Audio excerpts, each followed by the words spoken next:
Haleluya. Luar biasa, rombongan para nabi ke-26 sekarang ini kembali mengudara di channel Hagios Eropa. Tolong teman-teman jangan lupa like dan subscribe-nya ya. Jangan lupa selalu subscribe dulu lalu like ya.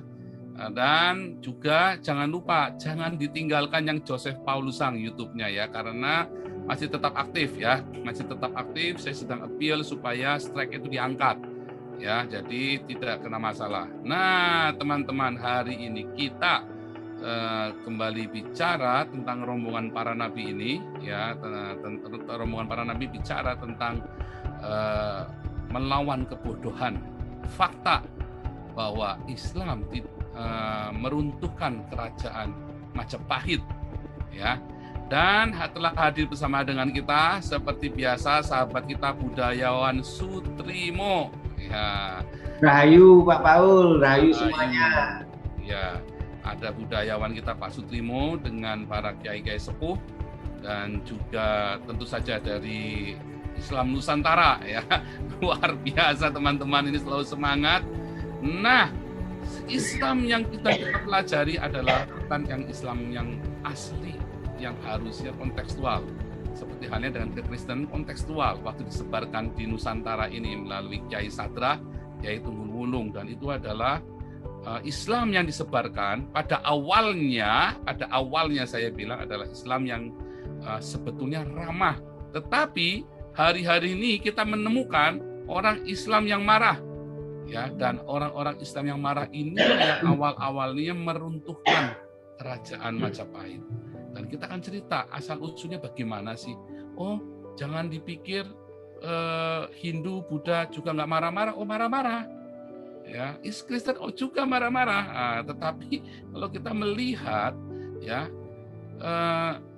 kembali ya ke dalam sejarah sosiologi dan antropologi di dalam agama, mengerikan sekali ya, bagaimana marah-marahnya agama itu bisa menghancurkan negara. Marah-marah, oh nggak cuma Islam, Kristen pun ketika dia menjadi agama ya dan patuh kepada ritual dan simbolnya, bukan patuh kepada perintah Tuhannya, oh itu akan menjadi bahaya. Dan Eropa pernah mengalaminya selama 300 tahun. Untung bertobat. 300 tahun bayangin, rusak gara-gara agama. Bukan gara-gara ajaran dari Tuhan Yesus ya, tapi gara-gara agama. Orang tidak melakukan ajaran yang di Alkitab, tapi melakukan ajaran dari agama. Dan itu membuat Eropa hampir perang saudara, berdarah-darah habis. Oh sudah perang saudara hampir punah. Perang terus, tetapi dalam 300 tahun kemudian Eropa bertobat. Dan hari ini berkat ajaran yang benar, bertuhan yang benar, bukan beragama, maka Eropa bangkit ya, dan seluruh dunia yang bertuhan dengan benar, mau yang di Cina, mau yang di Jepang, mau yang di seluruh dunia manapun, begitu dia bertuhan dengan benar, maka negara itu akan maju. Tetapi dia begitu beragama, wah kelar. Begitu negara itu beragama, itu kelar. Dan hari ini kita mau belajar.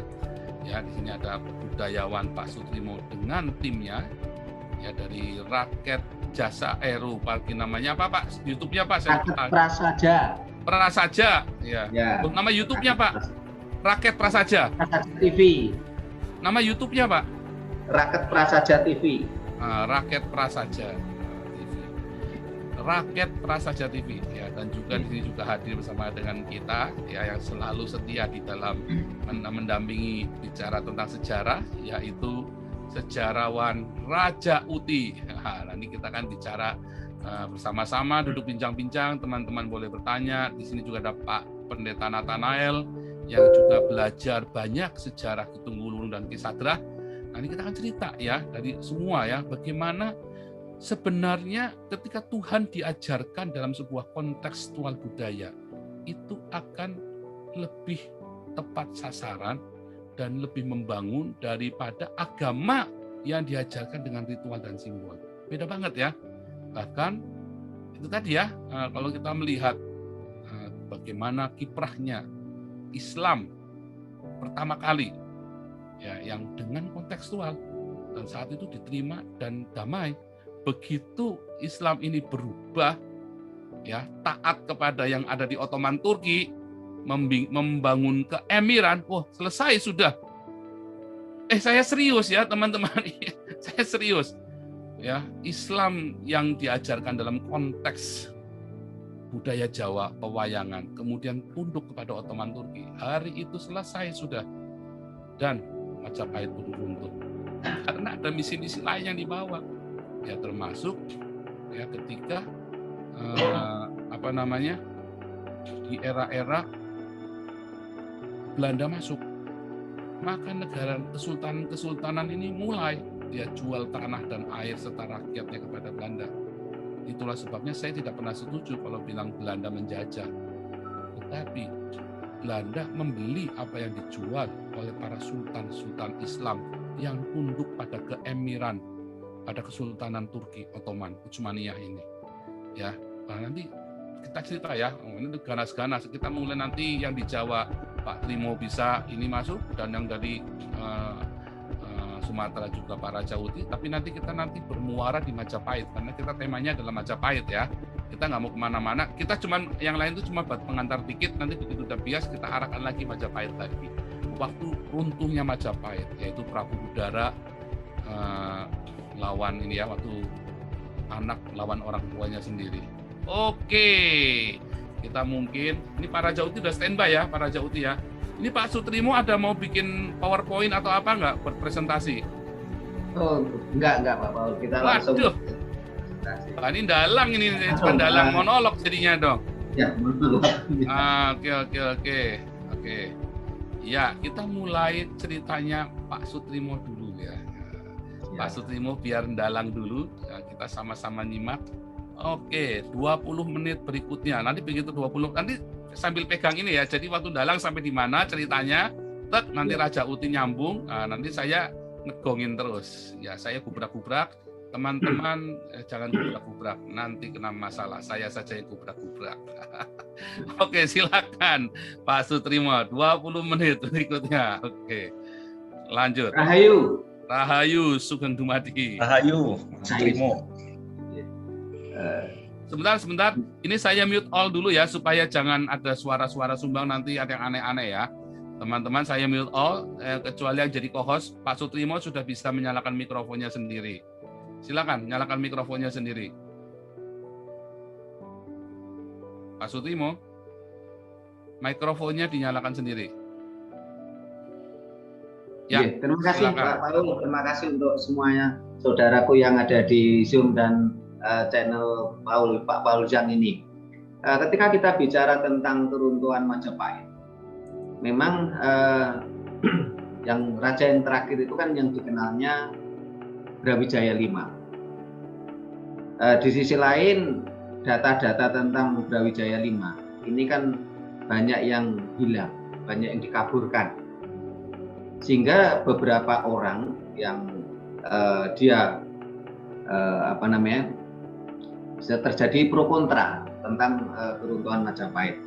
Ada yang mengatakan bahwasanya Majapahit ini runtuh karena adanya orang-orang Islam, seperti yang Pak Paul tadi sampaikan. Tetapi ada juga yang mengatakan bahwasanya keruntuhan Majapahit ini dikarenakan banyak konflik internal di dalam kerajaan Majapahit itu sendiri. Sementara data-data minim. Nah, kalau kita ambil benang merahnya, keruntuhan Majapahit ini memang awalnya berawal dari konflik internal keluarga, karena waktu itu dari beberapa putra kerajaan dengan terkenalnya dengan perang Paregreg, karena pada waktu itu Raja Blambangan yang coba secara vulgar barangkali mengatakan begini, kalau yang jadi kakak saya perempuan ini saya rela, saya ikhlas. Tetapi ketika suaminya yang mencoba misalnya itu mengambil tampuk pemerintahan, ini tentunya saya tidak ikhlas. Nah, akhirnya terjadilah perang Paregreg, perang konflik antar putra-putra kerajaan Majapahit itu sendiri. Tapi di sisi lain, ketika konflik tadi, kalibarnya seperti kondisi sekarang, adanya konflik antar faksi di pemerintah kita, ini menjadi masalah internal negara itu sendiri. Jangan sampai negara luar itu ikut campur. Tetapi yang jadi permasalahannya ada pengkhianat-pengkhianat. Putra-putra Majapahit waktu itu yang berkhianat, yang bekerja sama dengan Khalifah Ottoman, Khalifah Utsmaniyah Ottoman. Yang tercatat saja pada tahun 1479, Raden Patah yang waktu itu masih gelar adipati di Demak, ini menjalin kerjasama MOU dengan Khalifah Ottoman. Sehingga akhirnya Khalifah Ottoman ini mengangkat Adipati Patah, Raden Patah, ini menjadi Khalifah di Tanah Jawa, Khalifah di Nusantara, yang menjadi perwakilan Khalifah Ottoman. Dengan diangkatnya Raden Patah menjadi Khalifah tahun 1479, disertai dengan diserahkannya bendera dari Khalifah Ottoman waktu itu, yaitu yang satu bendera hitam bertuliskan La ilaha illallah dari kiswah Ka'bah, dan bendera hijau yang bertuliskan Muhammad Rasulullah. Nah, disitulah Adipati Patah ini menjalin hubungan dengan Khalifah Ottoman, dan itu pun kemarin juga diakui oleh Sultan HB10 di pidatonya di Kongres Umat Islam, sehingga bendera tersebut saat ini menurut HB10 disimpan di Kesultanan Jogja. Nah, pada waktu itu, pada tahun 1479 ini, Majapahit masih berdiri. Dan Adipati Patah, Raden Patah ini yang menjalin hubungan bekerja sama dengan Khalifah Ottoman. Akhirnya Khalifah Ottoman mengirimkan berbagai pasukan-pasukan intelijennya. Nah, sebelum itu Sultan Muhammad dari Khalifah Ottoman itu sebenarnya sudah mengirimkan pasukan-pasukan intelijennya, tetapi sampai di sini semuanya mati. Sehingga digambarkan dalam cerita Syekh Subakir, ini Khalifah Ottoman ini setiap mengirimkan orang-orangnya di sini mati. Sehingga digambarkan di dalam cerita Syekh Subakir tadi, tanah Jawa ini hutan belantara, akeh jemite, siapapun yang datang mati. Karena yang datang ini adalah tentara-tentara dari Ottoman. Di sini pun akan tentunya berperang dengan Majapahit, sehingga digambarkan setiap orang-orang Islam tadi, orang-orang Arab tadi datang ke sini, ini selalu mati. Ini digambarkan dalam cerita Syekh Subakir tersebut. Nah, berkali-kali gelombang tentara Ottoman ini datang ke sini itu beberapa gelombang. Nah, setelah itu kejadiannya berawal mulai tahun 1300-an. Mereka tentara intelijen Ottoman tadi, mereka ada yang istilahnya namur laku ya, kalau dalam bahasa Jawanya itu sebagai pedagang. Pergerakan-pergerakan itu selalu dipatahkan oleh tentara kerajaan Majapahit. Nah, hancurnya Majapahit itu berawal dari itu. Berawal tahun 1479 itu yang terjadi MOU. Akhirnya dari luar ada serangan, dari luar memang ada, dari Khalifah Ottoman tadi, tapi dari dalam Adipati Patah itulah yang mengkhianati bangsa ini. Sehingga akhirnya tahun 1520 Kadipaten Demak itu resmi menjadi Kasultanan Demak tahun 1520.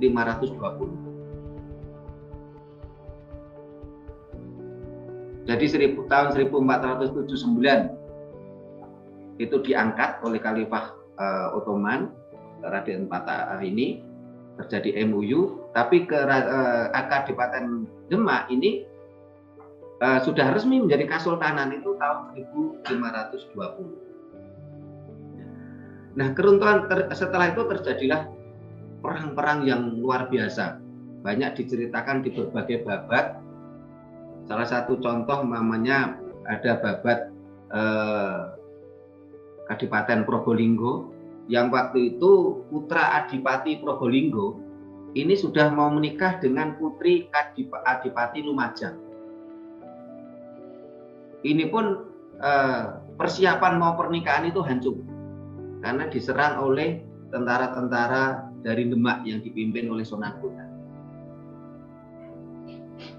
Nah, dari berbagai cerita-cerita ini, karena memang kalau kita lihat kasus terakhir ya, seperti halnya ISIS kemarin, bagaimana ketika ISIS berperang itu menghancurkan data-data situs-situs, kita sangat tidak menutup kemungkinan pada waktu itu ya tentara-tentara dari Ottoman beserta dari Kadipaten Demak yang sudah menjadi Kasultanan tadi ini menghancurkan situs-situs Majapahit, sehingga cerita Majapahit akhirnya sampai sekarang simpang siur. Sehingga ada yang mengatakan Majapahit jatuh karena konflik. Yang paling terkenal adalah Perang Paregreg antara Adipati Minak Jinggo dengan kakak perempuannya. Terus akhirnya disitulah terjadi cerita tentang Damar Wulan.